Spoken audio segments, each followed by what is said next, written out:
Welcome back. आज हम एक ऐसे सवाल की गहराई में उतरेंगे जो हर नीट एस्पिरेंट के मन में साल दर साल घूमता रहता है। नीट AIQ कट-ऑफ हर साल क्यों बदलता है? यह सिर्फ एक नंबर नहीं है, बल्कि हजारों स्टूडेंट्स के सपनों और उम्मीदों से जुड़ा हुआ है। सोचिए, एक साल 610 का स्कोर आपको सरकारी मेडिकल सीट दिला सकता है, लेकिन अगले साल वही स्कोर शायद कम पड़ जाए। यह बदलाव सिर्फ नंबर का नहीं, बल्कि पूरे एडमिशन प्रोसेस का हिस्सा है, जो हर साल नई चुनौतियां और नए मौके लेकर आता है। कई बार स्टूडेंट्स और पेरेंट्स सोच में पड़ जाते हैं, आखिर ऐसा क्यों होता है? क्या सिर्फ पेपर की डिफिकल्टी या स्टूडेंट्स की संख्या जिम्मेदार है, या और भी कुछ फैक्टर्स हैं?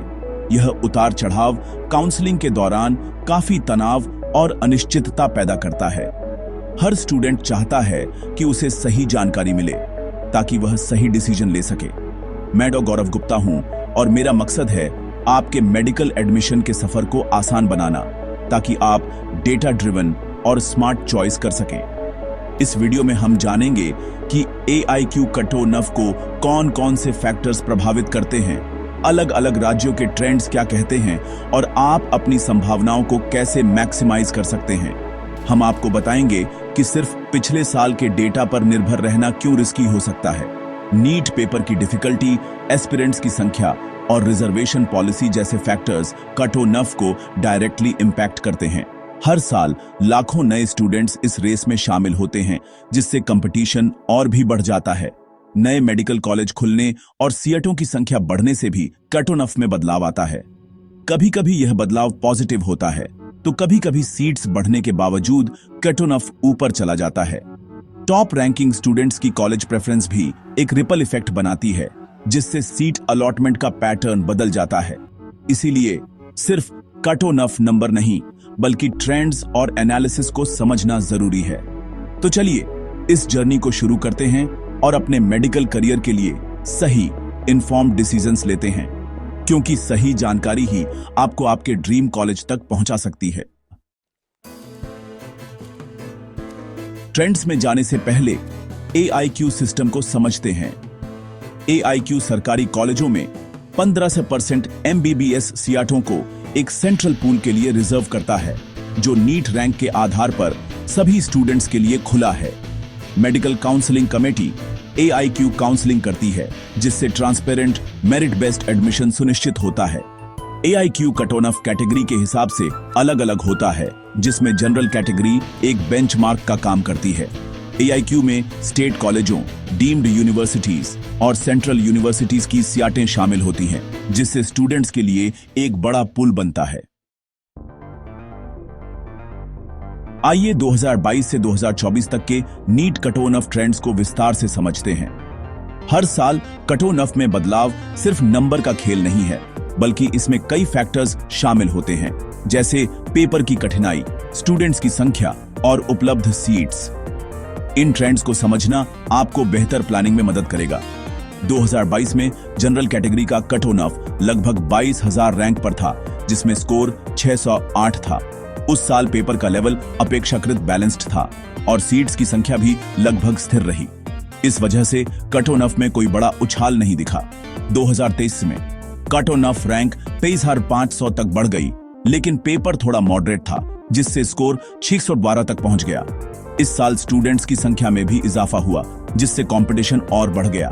कई स्टूडेंट्स ने बेहतर तैयारी की वजह से हाई स्कोर हासिल किया। 2024 तक कट-ऑफ रैंक 25,000 हो गई और स्कोर 618 तक पहुंच गया।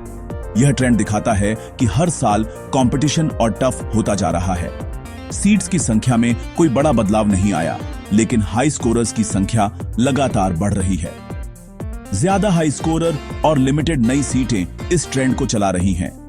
हर साल लाखों स्टूडेंट्स अप्लाई करते हैं, लेकिन सीट्स सीमित हैं, जिससे कट-ऑफ ऊपर जाता है।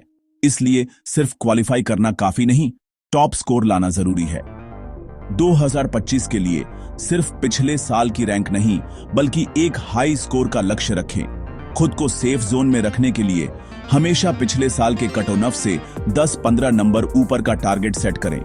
इससे आपकी चांस बढ़ेंगे। स्कोर इन्फ्लेशन का मतलब है कि पिछले साल का सेफ स्कोर इस साल बॉर्डर लाइन हो सकता है। हर साल कटो नफ ऊपर जाता है, इसलिए पुराने डेटा पर पूरी तरह निर्भर न रहें। ट्रेंड्स को समझना और खुद को अपडेट रखना जरूरी है। रियलिस्टिक असेसमेंट के लिए स्कोर वर्सेस रैंक डेटा को एनालाइज करें। अपने मॉक टेस्ट्स के रिजल्ट्स को इन ट्रेंड से मैच करें और जरूरत हो तो अपनी स्ट्रेटजी बदलें। सही एनालिसिस से ही आप नीट में सक्सेस पा सकते हैं। स्टेट वाइज वेरिएशंस अक्सर असली कहानी बताते हैं। हर राज्य की अपनी अलग डिमांड, एजुकेशन इंफ्रास्ट्रक्चर और स्टूडेंट्स की प्रेफरेंसेस होती है, जो कट ऑफ्स को काफी प्रभावित करती हैं। राजस्थान और दिल्ली जैसे हाई डिमांड वाले राज्यों में बहुत ज्यादा डिमांड के कारण कट ऑफ ज्यादा होता है। यहाँ की पॉपुलेशन, मेडिकल एजुकेशन के प्रति अवेयरनेस और बेहतर कॉलेजेस की वजह से कंपटीशन भी BRH जाता है। अपने होम स्टेट्स या हाई क्वालिटी एजुकेशन के लिए स्टूडेंट्स की प्रेफरेंसेस इन ट्रेंड्स को चलाती है। कई बार स्टूडेंट्स अपने राज्य में ही रहना पसंद करते हैं, जिससे लोकल कॉलेजेस की डिमांड और BRH जाती है। इसके उलट असम और ओडिशा जैसे राज्यों में कम डिमांड के कारण कट ऑफ कम होता है। यहाँ सीट्स की संख्या तो ठीक है, लेकिन एप्लीकेंट्स कम होने से कंपटीशन भी कम रहता है। नए मेडिकल कॉलेज कुछ राज्यों में कट ऑफ को टेम्परेरी रूप से कम कर सकते हैं। जैसे ही नए कॉलेज खुलते हैं, सीट्स BRH जाती हैं और कुछ सालों तक कट ऑफ्स में गिरावट देखी जा सकती है। अनएक्सपेक्टेड अपॉर्चुनिटीज के लिए लेटेस्ट सीट मैट्रिक्स के साथ अपडेटेड रहें। हर साल सीट्स और कॉलेजेस की संख्या बदल सकती है, जिससे आपके लिए नए रास्ते खुल सकते हैं।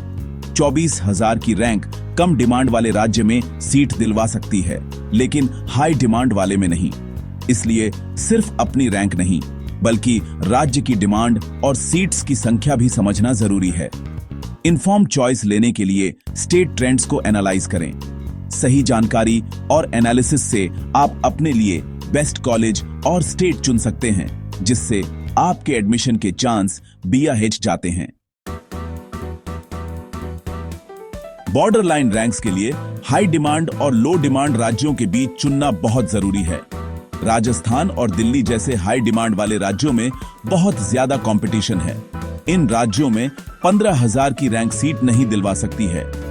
असम और ओडिशा जैसे लो डिमांड वाले राज्य हाई रैंक्स के लिए अपॉर्चुनिटीज देते हैं। अपनी चॉइस लिस्ट में एस्पिरेशंस को प्रैक्टिकलिटी के साथ बैलेंस करें। MBBS डिग्री का वैल्यू हर राज्य में सेम होता है, चाहे कोई भी राज्य हो। खुले विचारों वाले बने और पूरे देश के कॉलेजों को एक्सप्लोर करें। अपनी MBBS जर्नी शुरू करने के लिए एक सीट सिक्योर करें।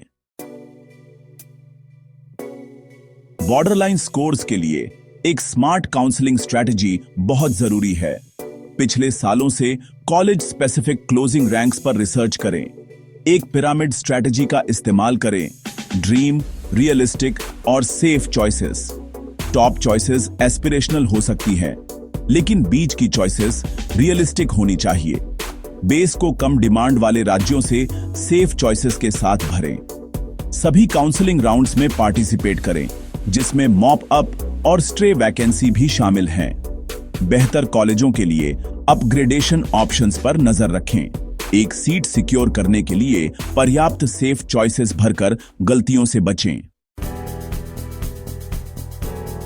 नीट काउंसलिंग उतनी ही चैलेंजिंग है जितनी परीक्षा खुद। पिछले साल के कट ऑफ से आगे बढ़ें। कई सालों के ट्रेंड्स को एनालाइज करें। एक स्मार्ट चॉइस फिलिंग स्ट्रेटजी के साथ अपनी ऑल इंडिया रैंक का सही इस्तेमाल करें। एक स्मार्टर स्ट्रेटजी के साथ कम रैंक एक बेहतर सीट दिलवा सकती है। ज्योग्राफी के बारे में खुले विचारों वाले बने। MBBS डिग्री कहीं भी प्रेस्टिजियस है। इन्फॉर्म चॉइस लेकर चिंता को आत्मविश्वास से बदलें। अपनी जर्नी पर ज्यादा इंसाइट्स और सपोर्ट के लिए हमसे जुड़ें। हमारे साथ जुड़ने के लिए धन्यवाद और काउंसलिंग प्रोसेस में आपको शुभकामनाएं।